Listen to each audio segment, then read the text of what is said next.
Hey guys, so before I start this video about Lutfi, I just want to apologize. I actually mixed up my dates, and yeah, I thought the collab banner was coming out before Inanna, so I went and pulled on Lutfi because I thought I had enough time to save for Inanna. So in this video, I'm pulling for Lutfi because I mixed those dates up. But just so that I don't confuse you, Inanna is coming out first. She's coming out this week on the 1st of August, and then we'll have the collab units. You guys probably know already, the collab units are only coming out at the end of August, 29th of August. So I mixed that up, and I accidentally pulled on Lutfi. I shouldn't have pulled on him, I should have saved. But just to let you know, just so that I don't confuse you with the dates, Inanna is coming out this week. But anyway, enjoy the rest of the video. So I'm gonna try again here. And I can get him at 71 pulls, so I don't mind using that.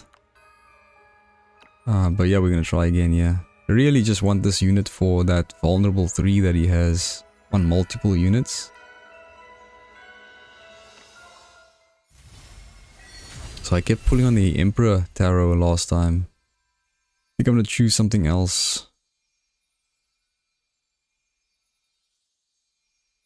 And see where I can find this guy. Just take my time. No need to rush.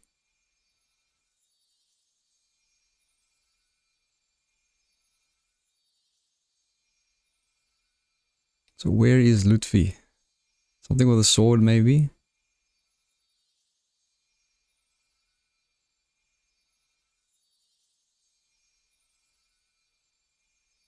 Not the magician.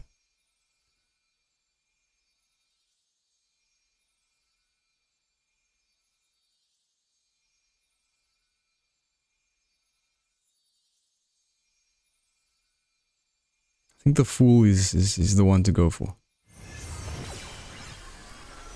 Okay. Another thing I have to check is this. So 2.05%. So that should actually activate before the 70. Once it gets to 2%, then we get a guarantee legendary.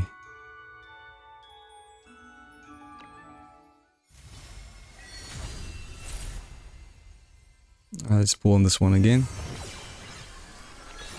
2.05 after 10 pulls brings us down 2.03.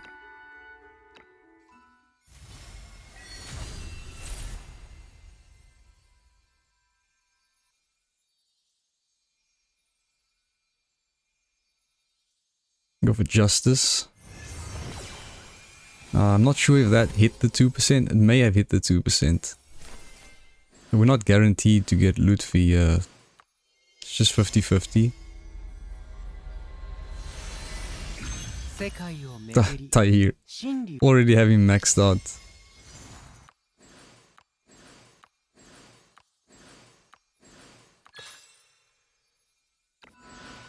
Yeah, so that's gonna go up again. And then... So now I'm 41 pulls away to getting him. So that's alright.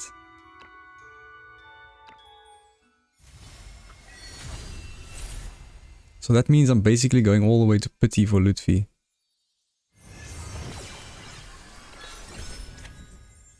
"31 pulls away from him.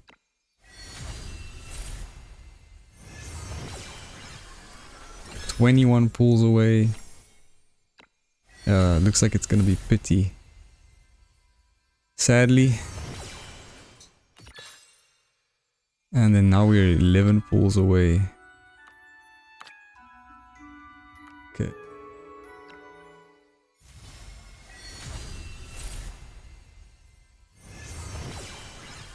Yeah, I got the worst of luck.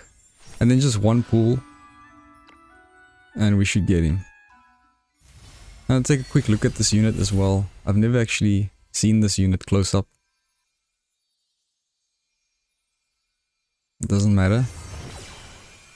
Right. Okay. Also his astral gear. Let's see. Increase physical attack 10%. When actively attacking enemies with 3 or more debuffs. He does apply debuffs a lot. Crit damage increased. 30%. That's nice. Crit damage. Additionally, increase physical attack. Wow, by 16% out of turn. Okay. I think there are other alternatives if you can't afford to get that.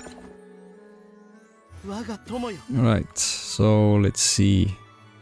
Additional skill. All's fair in war. Gains all's fair in war for 1 turn. 1 dodge. When triggering dodge, teleport to the attacker's back. 100% physical damage. And gain another dodge. Again for 1 turn. Okay. So, Smiling Mask. Let's see. The skill locks onto 3 random enemies within 3 tiles. And removes their alert status. Each debuff inflicted on the target before attacking increases the character's attack by 5%. Up to 20%. So he's focused on debuffing. After casting a support or debuff skill to enemy, for each debuff the target has, inflict life loss equal to 5% of physical attack up to 15% of physical attack for 1 turn. Alright. Star 2. Just increases to, that's pitiful rank up over there. It's really nothing there. And then I think it just increases by 1 tile, that effect. And then the rank 3, the effect is improved to attack is increased only by 5%. At the start of the turn, locks onto 3 enemies. When receiving planning, its duration is reduced, so you reduce the penalty of this planning.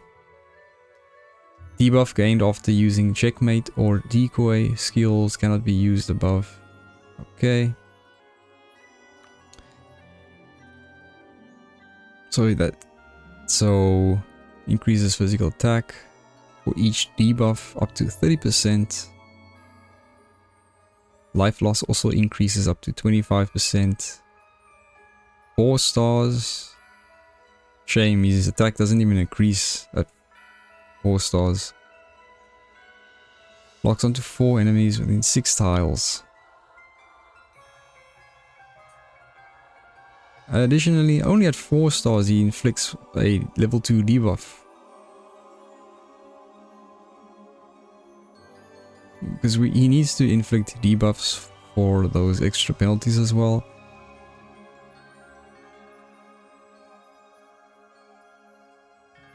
When receiving planning, its duration is reduced to 2 turns. What was it before? It doesn't even improve. It's still 2 turns. Let's see 5 stars. I don't think I would push this guy to 5 stars, but anyway. He finally increases his attack to 10%.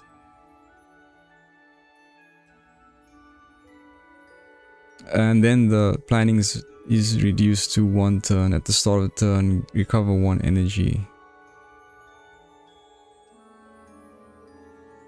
Then everything else increases. The buff in his attack for the debuffs increases to 40%, a maximum of 40%, and life loss damage also increases to 35%.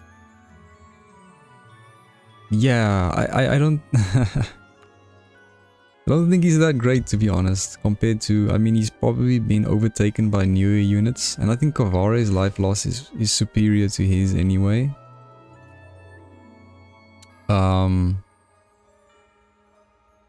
Yeah.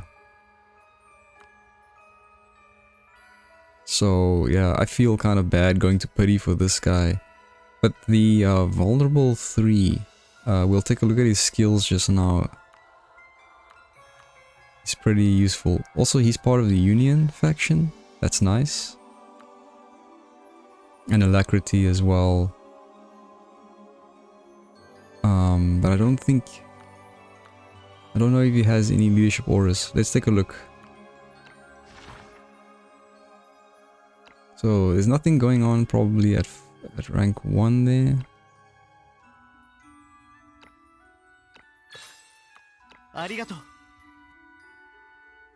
Rank 1.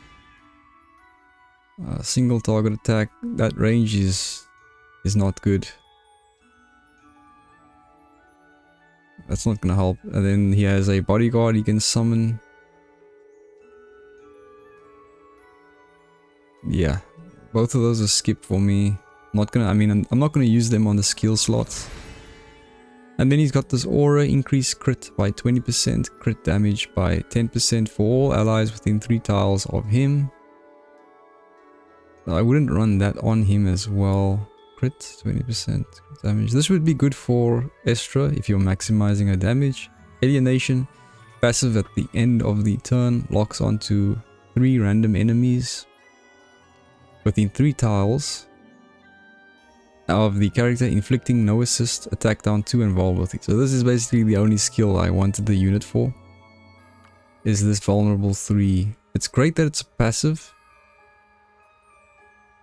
And so you don't really have to activate it yourself. So this is a great skill. So yeah. That one I'm definitely gonna go for. I'll take it now. And then for his reaction,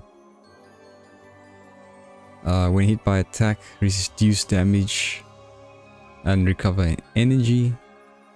So we'll see if he needs energy, if he needs this skill. And then the other one is disturbance. At the end of his turn, if no damage was dealt during this turn, inflict 1 random level 2 attribute debuff and life loss equal to 40% of physical attack on 3 random enemies. Nice. Within 3 tiles of him.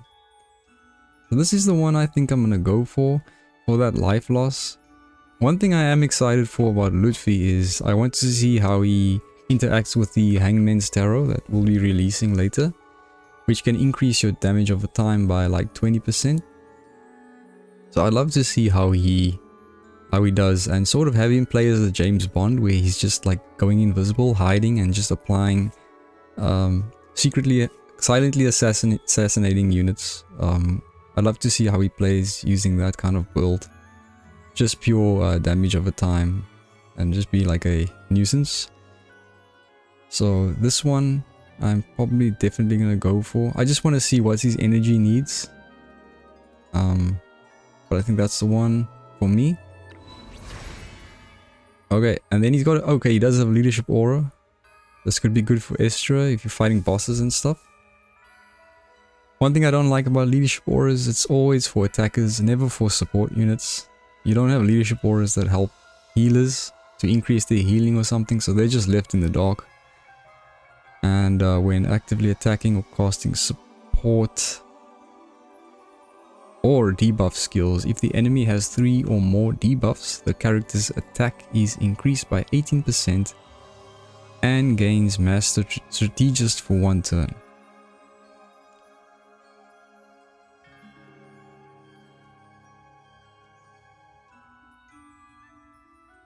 Okay, they're not specifying if it's just for Lutfi or if it's for his teammates, the second effect.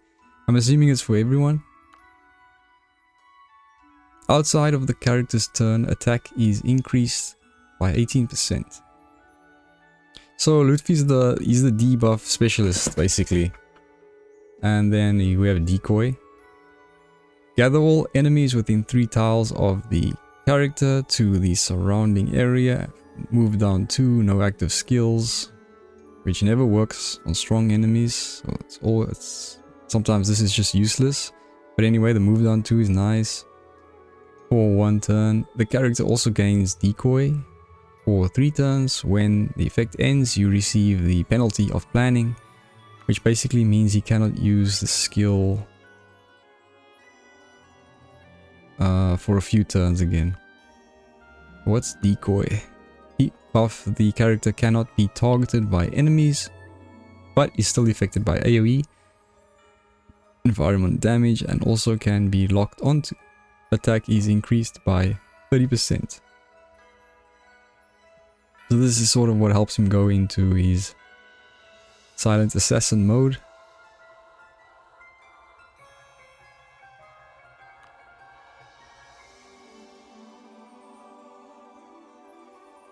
Yeah, I'm actually not sure which one I'm gonna go for.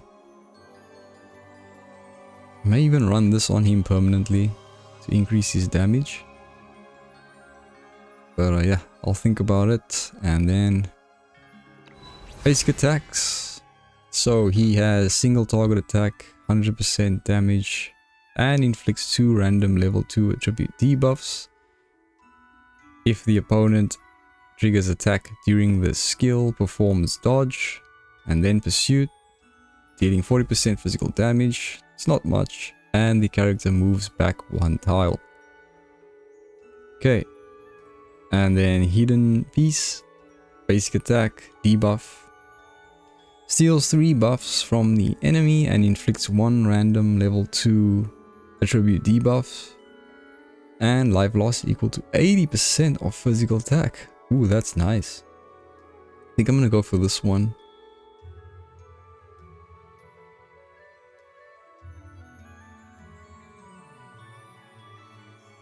Yeah, so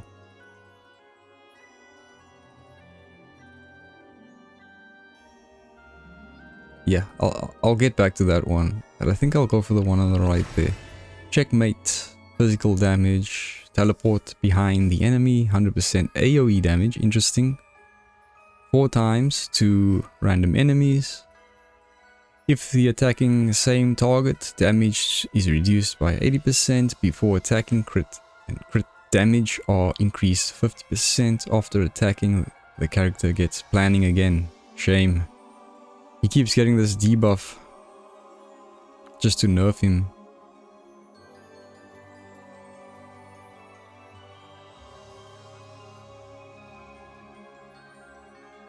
Okay. Wait, cannot use the above skills when having this. So if he gets planning, he cannot use checkmate, which is this one, and or decoy, which is the one that makes him go invulnerable or invisible. And then he has game breaking flame, which is another debuff, inflicts 2 stacks of ignition. Yeah, to all enemies within 1 tile radius of the target location, and turns the tile into burning for 2 turns. Okay, so I might go for the one on the left for the AoE damage.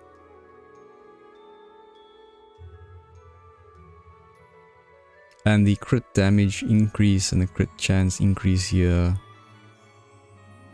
So unfortunately, Lutfi like really needs 5 stars to get this planning down to 1 turn. That's more sustainable for him if he has this to 1 turn, but Lutfi is not really worth pushing to 5 stars. Just for that, if you're just going for that effect anyway. He's stuck in kind of an awkward place, but he has like some really OP skills. Especially this vulnerable 3, and then he's got a lot of life loss. I still think Convallaria is superior to him in the life loss department. Although Lutfi does apply a lot of life loss. But if we look at Convallaria, he's just... yeah, he's a monster with life loss. He's worth pushing to 5 stars. I've got mine at 4 stars. And so he does 50% of his magical attack as life loss for one of these rosters. And he does like 2 of these per turn. Plus he can do more with his ultimate skill, so he's basically hitting almost everyone with that 50% life loss. And just passively hitting everyone else with the list. And then if he goes to 5 stars, which he's close to, my one is close to, he increases his magic attack to 15%, so more life loss damage coming. And then he's going to do 60% of his magic attack as life loss on all enemies. For 3 turns, you know, that's crazy. And then it can be used up to 2 times per round, so that's... you can use this twice. He's gonna get a refund for energy, so you can keep using it. And he's gonna do it automatically with his trait. So thrice he's gonna afflict 60% life loss to enemies on one turn, excluding his normal skill where he can apply an AoE life loss to a whole lot of enemies. So yeah, I think really Lutfi is there for that vulnerable 3 especially. But if you don't have Kavare, then Lutfi's still great for that life loss. But again, I want to see how he interacts as well with the new tarot, the Hangman's Tarot. So one thing I want to check is this decoy. It gathers all enemies within 3 tiles. The character, move down 2, and no active skills. The character also gains decoy. Now I don't really like this skill because the character cannot be targeted by enemies, but is still affected by AoE damage, environmental damage, and also can be locked onto. Attack is increased by 30%. Removed after an active attack. So if you have this decoy skill, you're giving yourself a penalty. You're basically saying, I shouldn't be using active attacks, because if he uses an active attack, he loses his decoy. And this costs an entire turn to... It's not an instant, so... You're doing that thing that Kavare does, that Akambe does, where he gathers the enemies and gives them some debuffs, which don't work on strong enemies because they're immune to it, just to go into decoy mode, which means if you're in decoy mode, you can't even attack. So I don't get it. If you're just running him as he's on his normal auto mode, I don't really get this skill. So this skill kind of penalizes his basic attack and his ultimate, because you don't want to use the basic attack, because if you use this, he breaks his decoy. If he uses his ultimate, he's going to break his... if he uses his ultimate, then he goes into planning, and then he cannot use his decoy anyway. So that skill becomes redundant.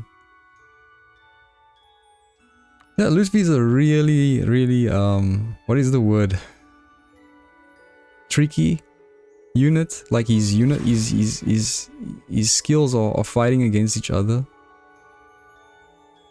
But I'll take some time to think about it. I think running the leadership aura is going to be best for him. It's just permanently going to buff him up.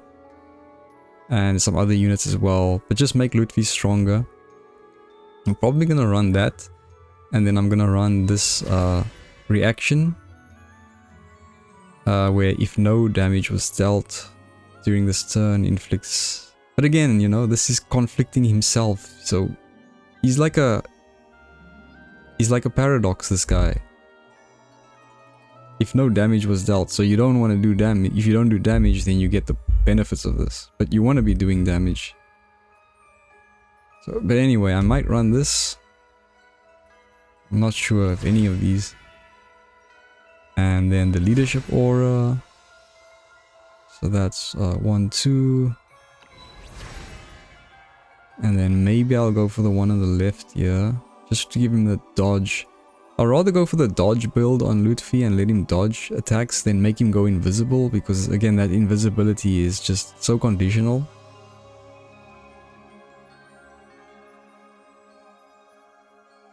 But the life loss of 80% there is also really cool. And then I might go for this checkmate on the left here. Another build that you could go for, that's like the straight damage build. If you want to go for the James Bond build, where he stays hidden and he is not attacking, but he's just passively doing life loss all around, then you would go for alienation, where he's just... I'm gonna run this skill as well, where he's just passively, you know, penalizing enemies around him. You'd go for the for this one where you're not doing any attacks, you're not doing any damage, direct damage, but you're applying life loss to enemies around you. So he's just basically walking around enemies and inflicting them with life loss. And then you'd go for the decoy, which is not an active attack, so that he can stay hidden for 3 turns. Or untargetable. What is it? Untargetable for 3 turns. So he's just applying debuffs, life loss, not actually attacking enemies. And then you would have to run this skill, this basic attack on the right, where he steals 3 buffs from the enemy. Which means he's going to receive 3 buffs from them and then inflict 1 debuff on them. And inflict a lot of life loss, which is also cool. And then you don't want to go for the skill on the left because this will penalize his decoy. So you go for the one on the right, I guess. Inflicts 2 stacks of ignition. Because this is not an active attack, so this won't break his decoy. That means for 3 turns, Lutfi can just go around and disrupt the enemies and silently sort of assassinate the enemies.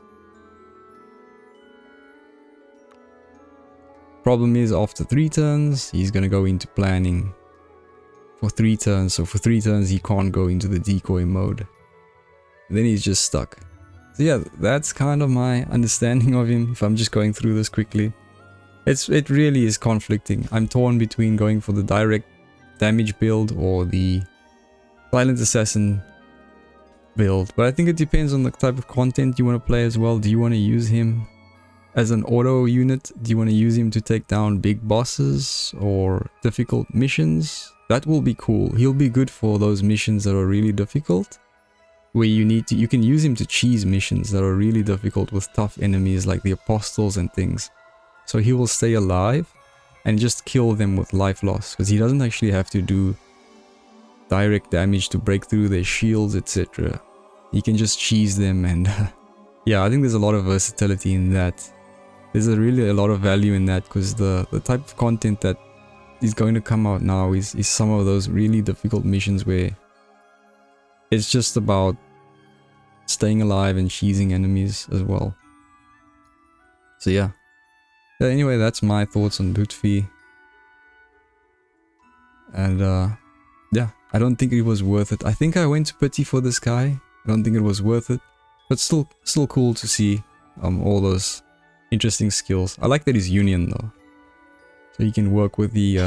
we're getting a lot of new Union units. A couple of months. So it's going to be interesting how he works with those units as well. Anyway guys, I think that's going to be all for this one. Let me know what your thoughts are if you guys have Lutfi and how you built him. I'm really curious, how did you guys build him and what do you recommend? But yeah, see you in the next one.